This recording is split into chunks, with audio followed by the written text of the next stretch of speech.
सिक्कों का वजन रिश्तों से ज्यादा होता है।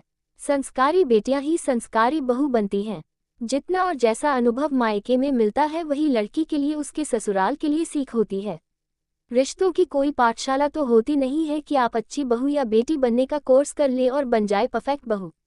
ऐसे ही अपने अच्छे और सुखद अनुभव लिए शिल्पी ने ससुराल में कदम रखा था। वह छोटी बहू बनकर इस घर में आई थी। मन ही मन उसने संकल्प लिया था इस परिवार की एकता को कभी टूटने नहीं देगी और अपने संस्कारों को भी इस नए घर में साबित कर देगी। दिन पंख लगाकर उड़ने लगे थे। जेठानी को बड़ी बहन समझने की उसने पहली भूल की थी। वह भूल गई थी कि देवरानी से प्रेम नहीं स्पर्धा होती है। हर दिन जैसे कोई रेस लगी हो और जबरन उसे इस रेस में धकेला जा रहा हो। कभी काम जल्दी खत्म करने की तो कभी अच्छा खाना बनाने की, कभी नंद को नेक देने की रेस तो कभी रिश्तेदारों के सामने अपने को श्रेष्ठ साबित करने की। शिल्पी अब थकने लगी थी। ऐसे माहौल में अब उसे घुटन महसूस होने लगी थी। उसने देखा था कि अपने घर में हर समस्या को लोग बात करके सुलझा लेते थे और रिश्ते फिर से प्रेम की चाशनी में डूब जाते। शिल्पी ने अब जेठानी से स्पष्ट बात करने की ठानी। आखिर उसने तो उन्हें अपनी बड़ी बहन माना था और वह अपने रिश्तों को अहम और स्पर्धा की भीख नहीं चढ़ने देना चाहती थी। लेकिन नई नई दुल्हन बनी शिल्पी यह नहीं समझ पाई कि उसका ससुराल एक ऐसा जंग का मैदान है जहां हर समय घोषित युद्ध छिड़ा रहता है। उसका जेठानी से पूछना भर था कि वह फट पड़ी। तुम्हारी हिम्मत कैसे हुई मुझसे इस तरह बात करने की? पूरा घर मेरे पति के पैसों से चलता है। तुम्हारे पति कमाते ही कितना है जो तुमसे मैं स्पर्धा करूंगी? मैंने अकेले इतने साल इस घर को संभाला है, अब मेरा मन करेगा तो काम करूंगी, मन करेगा तो आराम। तुम भी तो अपनी जिम्मेदारी संभालो, तब देखूंगी कितने दिन संस्कारों की बंसी बजाओगी। शिल्पी अपमानित सी उनके कमरे से बाहर आ गई। उसने ऐसे अप्रत्याशित उत्तर की कभी कल्पना भी नहीं की थी।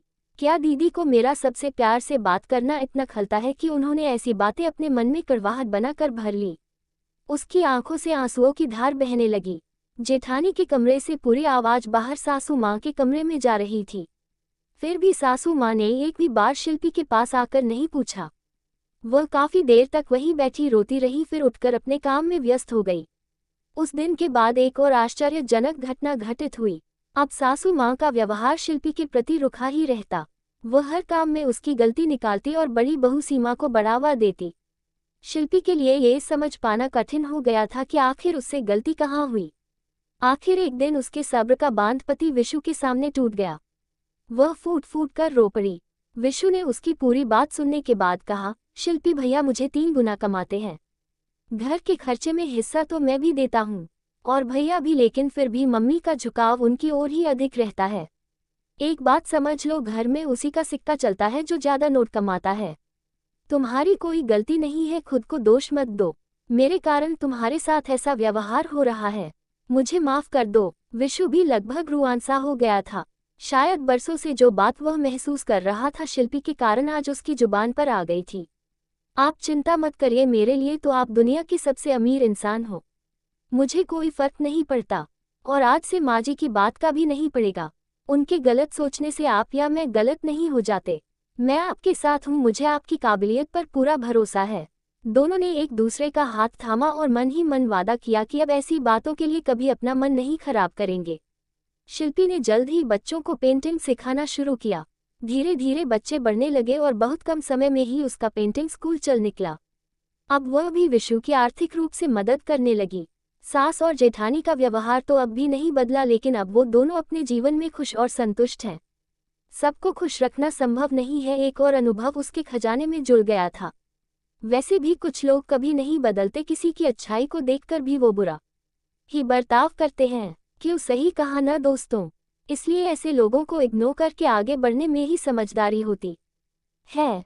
हस्तक्षेप। ये एक सत्य घटना पर है कि अच्छे भले रिश्ते कैसे बिखर जाते हैं। पद्मिनी एक सॉफ्टवेयर इंजीनियर, प्यारी सी बहुत अच्छी पोस्ट पर आंध्रा के अच्छे कुलीन ब्राह्मण परिवार की छोटी लाडली बेटी थी। उसी की कंपनी में छोटा प्र के ब्राह्मण परिवार का ही अनुज नाम का इंजीनियर भी था, पर वह पद्मिनी से नीची पोस्ट पर था। वह मन ही मन पद्मिनी से प्यार करने लगा। जब उसने पद्मिनी को शादी के लिए प्रपोज किया, वह तैयार नहीं हुई, ना उसके परिवार वाले, क्योंकि वह ना तो अनुज के घर वालों को जानते थे और ना उनका कोई जान पहचान वाला छोटा प्र में था। पर एक दिन ऑफिस में अनुज ने अपनी नस काटने की धमकी दी, तब पद्मिनी के साथियों ने उसको समझाया, वह उसके माँ पापा को भी। वह एक उच्च शिक्षित परिवार था, कुछ सोच समझकर शादी के लिए राजी हो गए। अनुज के परिवार वाले संकीर्ण मानसिकता के थे, पर बेटे की जिद के आगे उनकी कुछ ना चली। कुछ दिन सब सही चला। पद्मिनी एक बेटी और एक बेटे की मां बन गई। सर्विस में उसका प्रमोशन बहुत हाई पोस्ट पर हो गया। बच्चे भी नानी के पास पल रहे थे।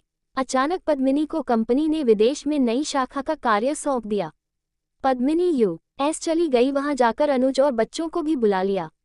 अनुज के परिवार वालों ने उसको भड़काना शुरू कर दिया। स्वयं अनुज के मन में भी कुछ हीनता उत्पन्न हो गई और उसने उसकी सर्विस छुड़वा दी। उसने भी सहर्ष स्वीकार कर लिया। वह घर पर रहकर बच्चों को पालने लगी। इतने पर भी उसको संतुष्टि नहीं हुई और वह उसको मानसिक यातना देने लगा। एक दिन उसने कहा, तुम ये कागज हैं, इन पर हस्ताक्षर करो। उसने कहा, मुझे पढ़ तो लेने दो, पर उसने उसका हाथ पकड़कर हस्ताक्षर करवा लिए। यूएस में तलाक की प्रक्रिया भारत जैसी नहीं।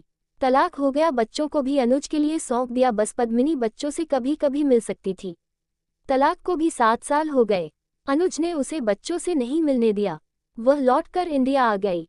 आज भी वह अपने बच्चों के लिए भटक रही है। अनुज ने अपने फोन नंबर बंद कर दिए। 2 बार ससुराल भी आए। सास और ससुर ने दरवाजे से ही लौटा दिया। वह रोती रही। जब सबने पूछा तब उस पर यह आरोप और लगा दिया कि चरित्रहीन है। वह वहां से सब जेवर पैसा ले आई थी। मुझे वह रेलवे स्टेशन पर रोती मिली। जब मैंने पूछा तब टूटी फूटी हिंदी में उसने बताया, मैं उसके परिवार से कुछ कुछ परिचित थी। वह लौटकर आंध्र प्रदेश चली गई। मैं सोचती रही, ये प्यार था या केवल किसी को पाने की जिद और उसके बाद उसको नीचा दिखाना। ऐसे टूटते अच्छे परिवार घर वालों के हस्तक्षेप से